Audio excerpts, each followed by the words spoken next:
2021년 6월 1일 화요일 새벽 주말씀 알파절 1. 기도하라는 말씀은 기도하면 걱정, 근심, 염려, 환난, 억울한 일들이 사라지니 기도를 꼭 하라. 는 하나님과 성령님의 말씀이다. 2. 큰 나라의 왕이나 주권자 앞에는 부름을 받기 전엔 아무나 갈 수 없고 만나도 할 말을 하라고 하기 전까지는 아무 말이나 할 수 없다. 할 말이 있으면 하라. 구하는 것은 주권을 준 것이고 기회를 준 것과 같다. 소원을 들어주겠다, 관심이 있다, 같이 하자 혹은 어려움을 해결해주겠다는 의미다. 이와 같이 하나님이 기도하라 하신 말씀은 할 말이 있으면 하라 하는 말과 같다. 그러므로 하나님께서 아주 큰 주권을 주신 것이다. 3. 70일 기도를 하는 것은 할 말이 많기에 70일 동안 했던 것이다. 하나님 앞에 할 말이 많은데 3일 만에, 하루 만에 할 말을 다 할 수는 없다.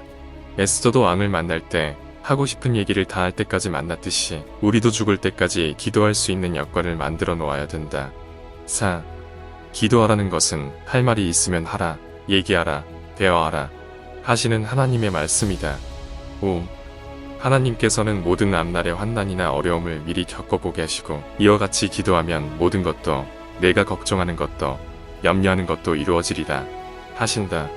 선생은 이를 깨닫고 70일 기도를 선포하게 되었다. 6. 기도할 때에는 기도하라는 말씀의 뜻을 깨닫고 기도해야 된다. 7.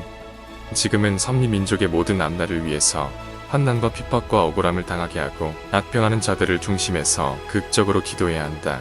과거를 보면 항상 악한 자, 악인들이 십자가를 지게 만들었으니 극적으로 기도하라. 그러면 내가 사상결단으로 행하리라.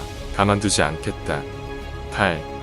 하나님을 믿고 섬기고 성령님과 주와 같이 일하며 신앙생활을 할 때 해야 될 여러 가지 문제들과 개인적인 문제들이 있다. 이를 위해서 기도를 꼭 해놓아야 한다.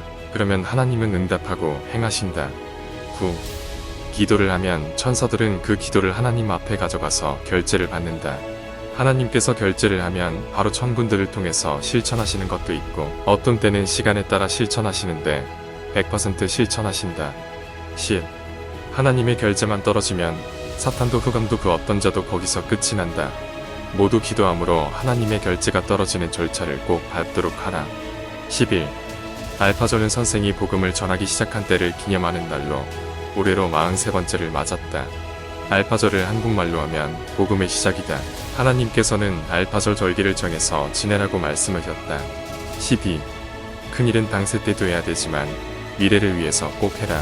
하나님의 복음을 시작한 날을 기념하라. 성자가 복음을 시작한 것, 성령이 복음을 시작한 것을 꼭 기념하라. 13. 선생이 말씀을 준비하면서 지난 날을 다시 생각해보니 시골에 있다가 서울에 가서 복음을 전하는 것은 엄두도 안 나고 상상도 못할 일이었다. 하나님이 이끄시고 여건을 만들어주지 않고서는 못하는 일이었다. 취업하러 가는 것도 아니고 형제들 집이나 어떤 머물 곳이 있어서 가는 것도 아니고 아무것도 없는데 오직 복음만 가지고 서울에 살려가는 길이었다. 이는 하나님과 성령님과 성자가 시대에 행하신 일로 그때 예수님이 가자고 하셨다. 나를 구원하고 사랑하는 자가 가자고 하니 그냥 붕 떠서 그 힘으로 간 것이었다. 14. 하나님과 성령님과 성자께서는 보낸 자가 시대 복음을 전하도록 딱 끌고 행하셨다. 15. 선생은 서울로 가서 복음을 전하라. 는 음성을 듣고 내가 말씀을 배웠으니 모든 사람이 모르는 복음을 내가 꼭 전하는 일을 해야겠다 결심했다. 복음을 전하러 서울로 가기 전 선생은 3-4개월 전부터 기도 생활을 하면서 말씀을 서서히 조직화하고 말씀 받은 것들을 그려서 도표로 만들기 시작했다. 말씀을 그냥 전하는 것보다 그림을 그려서 보니 더욱 확실히 이해할 수 있었기에 그림을 그려서 하나씩 차곡차곡 만들기 시작했다. 처음에는 선생이 먼저 그려놓았고 그 다음에 가서는 보다 전문적으로 그림을 잘 그리는 사람에게 부탁해서 하나씩 그렸다. 그때 그림 그리는 사람이 금산에 있어서 금산으로 차나 버스를 타고 다니기도 하고 밤중에는 버스가 끊기니 걸어 다니면서 도표를 만들었다. 선생 혼자서는 할 수 있는 여건이 없었지만 옆에 따르는 자들이 도와주고 또 하나님이 거의 100% 해주다시피 해서 내 힘의 능력과 신의 능력으로 도표를 완성할 수 있었다. 16. 도표를 완성한 후 하나님, 성령님, 성자가 서울로 가라는 대로 서울로 가려는데 너무나 막연했다. 가라고 했으니까 가기는 하는데 서울에는 집도 절도 없고 잘 곳도 아무것도 없었기 때문이었다. 그렇다고 돈이 많이 있는 것도 아니었다. 그때는 수중에 300원밖에 없었는데 이는 차를 타고 천안까지 갈 수 있는 정도의 돈이었다. 그때 예전에 천안의 작은 마을에 갔던 일이 생각났다. 그 지역의 교회에 가서 설교를 해주기도 하면서 거친 적이 있었는데 그곳이 빈 것이 생각나면서 거기에서 기도하자 하는 생각에 천안으로 가게 되었다. 이와 같이 하나님께서는 꼼짝도 못하도록 여건을 틀고 엮어주시어 천안으로 가게 인도해 주셨다. 17. 천안에서 일주일 동안 기도를 하는데 더위가 굉장히 극심했다. 먹을 것이 없으니 굶어가면서 땡볕에도 낮에도 밤에도 계속해서 기도를 했다. 소나무 밑에서 기도를 했는데 풀밭에는 뱀이 엄청나게 많았다. 같이 간 청년들은 뱀이 너무 우글거려서 무서우니 기도할 때 눈을 감고 하지를 못했다. 선생도 기도를 하다가 잠깐 눈을 뜨니 뱀이 주위에 너무 우글거리고 있었다. 하나님은 왜 뱀이 최고 많은 곳에서 기도를 하게 하셨을까? 뱀은 사탄을 상징한다. 그래서 그날부터 선생은 사탄과 싸우는 입장이 됐다. 진짜 뱀, 독사가 돌아다니니 사탄보다 더 무서웠다. 그래도 끝까지 기도하니 서울에 가서 꼭 전도해야 하는 것을 깊이 깨닫게 되었다. 18. 성자께서는 예수님을 통해 말씀하시기를 시골에서 복음을 전하면 시골 사람만 전도된다. 큰 사람이 많은 서울에서 복음을 전해야 많은 사람들이 전도된다. 전쟁터에서도 먼저는 적의 핵심지를 무너뜨리고 원자폭탄을 터뜨려도 핵심지에다 터뜨리듯이 복음도 사람들이 있는 복음의 핵심지인 서울에서 복음을 전해야 한다. 사람도 없는 시골에서 복음을 전하면 시골 사람만 전도되어서 이 시대를 잡아나가지 못한다. 하시며 확실히 서울로 가야 하는 마음을 주셨다. 19. 천안에서 기도를 하고 서울로 가는 도중 그 당시 선생을 따르던 두 청년이 있었는데 그중 한 명이 선생과 같이 기도할 때 자기가 받은 계시를 이야기하였다. 그가 기도할 때 앞에 있는 아주 큰 바위에 예수님이 서 계셨는데 자기는 말씀을 받은 것도 아니고 전하는 것도 아니라 무엇을 해야 할지 참 망연하다 하며 어떻게 해야 하냐고 예수님께 물었다고 했다. 그러자 예수님께서는 너의 앞에 있는 자를 증거하라. 엄청난 진리의 말씀, 종전에 듣던 말씀과는 전혀 다른 진리의 말씀을 가지고 온 자라고 말해줘라. 내가 글을 쓰고 행한다. 이를 증거하며 가서 열심히 하라. 내가 너와 함께 하리라. 말씀하셨다고 했다. 또한 예수님이 큰 지팡이로 큰 바위를 치니 바위가 녹아내렸다고 했다. 청년이 계시를 받고 힘이 나고 은혜 충만하여 선생에게 계시를 전해주니 선생은 이를 듣고 하나님과 예수님이 너와도 함께 하시는 것을 보여준 것이다. 말해주었다. 20. 이후 선생은 차를 타고 5월 마지막 날 오후에 서울로 올라가 밤에 도착했다. 서울에 가서는 선생을 따르는 자의 형의 집에 갔다. 그 집에 가보니 8, 9살 정도 돼 보이는 아이가 아파서 병원에 가려고 했다. 그때 선생을 따르던 자가 병원에 가지 말고 선생의 기도를 받아보라 했고 기도해주니 아이가 열이 나던 것이 금방 나았다. 그러자 부모도 너무 신기해하면서 또 기도 받고 싶으니 여기서 머물러 달라고 했다. 그렇게 3일 정도를 그곳에서 지내다가 하나님과 성령님이 인도하시는 대로 또 다른 곳으로 가게 되었다. 20일. 그곳을 떠나니 집도 절도 어디 갈 데가 아무 데도 없었다. 그때 옛날에 삼각산 기도원에 다녔던 것이 생각나면서 삼각산 기도원으로 가게 되었다. 그곳에서 기도하면서 사람들을 만나 말씀을 조금씩 전해주니 듣는 이들이 감동되고 좋아하여 또 다른 사람들을 연결해주기도 하였다. 22. 선생은 갈 곳이 없으니 삼각산 기도원에 남아서 심부름도 해주고 청소도 해주며 기도원에 묵게 됐다. 그러나 기도원은 자유롭지 못하니 그곳을 나와 바위 밑에다 비닐을 쳐놓고 기도하며 지냈다. 비닐 천막을 쳐놓은 곳에서 사람들을 만나 말씀을 전해주며 아주 기구절창하게 복음을 전했다. 23. 선생이 복음을 전할 때 먹을 것이 없어 따르는 자들이 사다주고 가져다주는 것들을 먹었다.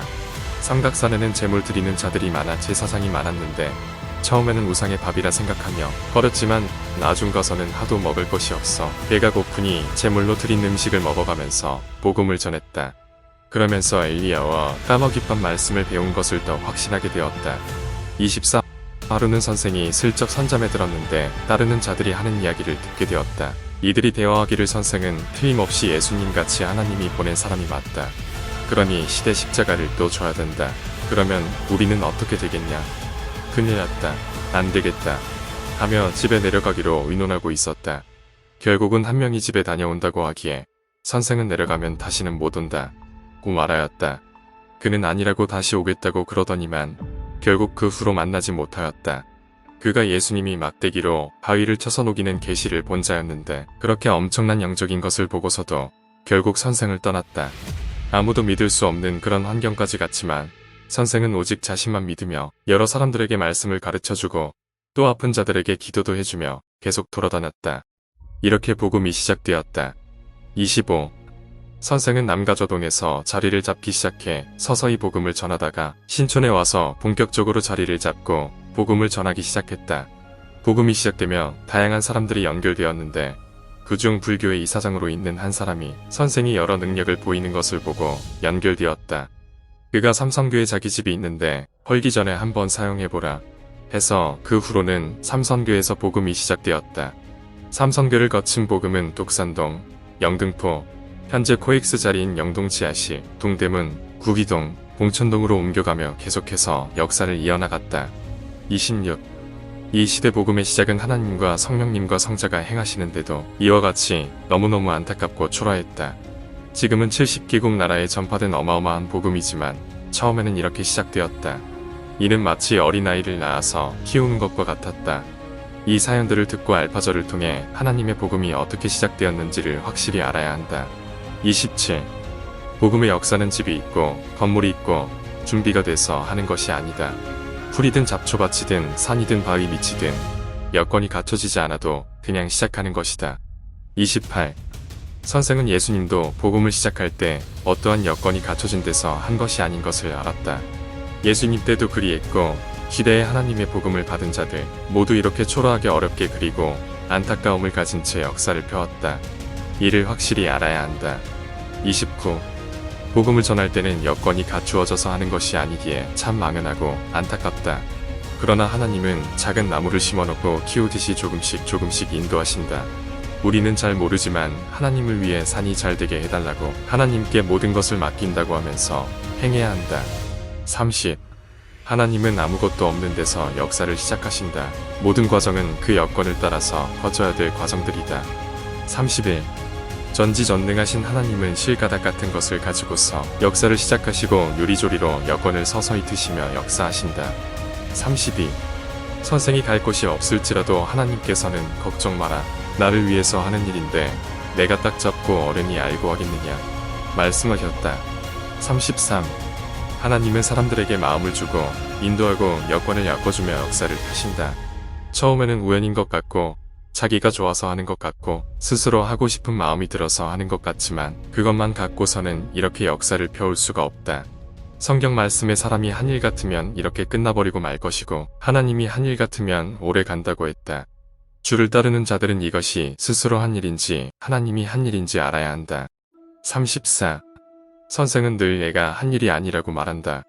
내가 한 일이 적극적으로 목숨 걸고 한 일이어도 하나님 앞에는 심부름 정도의 일이다. 이는 전체 일의 10% 정도밖에 안 된다. 모두 하나님과 성령님과 성자와 예수님이 하신 일들이다. 모두 알파절 복음이 이렇게 시작됐다는 것을 확실히 깨닫고 알아야 한다. 35. 1978년 6월 1일은 말씀으로 구시대에서 새로운 세계로 석방된 날이다. 마치 이스라엘 민족이 애굽에서 석방되어 6월절을 지내듯 알파절은 구시대에서 새로운 세계로 석방된 날로 섭리의 6월절 같은 날이다. 36. 알파절은 복음이 시작한 날로 석방절이라고도 하고 복음으로 인해서 해방된 날이기에 해방절이라고도 한다. 알파절이 복음으로 인해서 해방된 날인 것을 꼭 알아야 한다. 37. 선생은 20년 전부터 복음의 말씀을 들으면서 이미 해방이 됐다. 이후 알파절을 시작으로 선생이 복음을 전하면서 구시대에서 새 시대로 해방되고 천년 역사로 나오게 되었다. 38. 예수님이 복음을 전해서 영도 6도 해방되었듯 이 시대도 이 시대의 복음으로 다시금 영도 6도 해방되어서 새로운 역사가 진행되고 있다. 39. 복음은 엄청나다.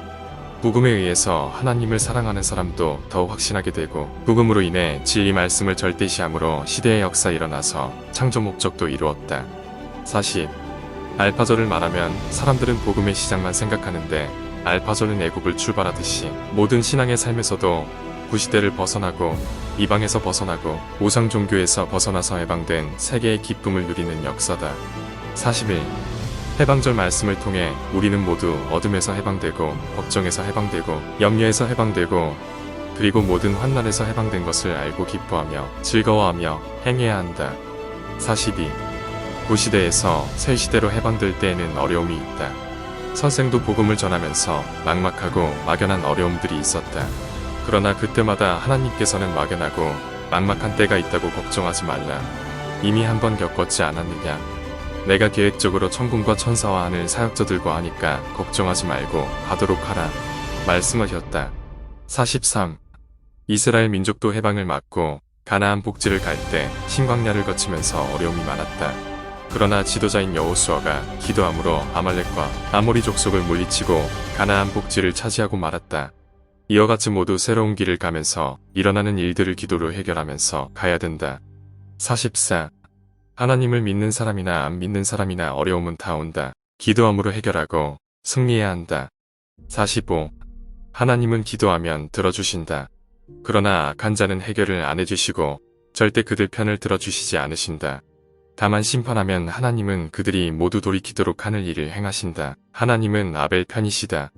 46. 흑암과 사탄들은 항상 절기마다 또 때를 정해놓고 행하니 미리 깨부수고 우리가 사생결단하고 하나님께 기도해야 한다. 47. 지금은 하나님 제가 옳지 않으면 제가 죽되 제가 맞으면 저들이 다 없어지기를 기도합니다. 하며 사생결단의 마음으로 이러한 기도를 해야 한다. 48. 지금은 전체가 기도하며 이 시대 복음을 마지막으로 확확 펴 나가야 한다. 막는 자들은 복음을 펴는데 항상 이유를 붙이며 막는다. 그러나 우리는 해방을 맞은 죄요한 사람으로서 자신을 갖고 부지런히 복음을 받아들이고 나가면 된다. 49. 하나님은 말씀의 신으로서 하나님이 함께 하시면 이기고 또 이기리로다. 50. 우리를 해방시켜 주시고 사망에서 생명권으로 나오게 휴거시켜 주시고 과거의 여러 환난 가운데 이끌어 주시고 지켜주신 하나님과 성령님과 성자께 감사하며 기도해야 한다.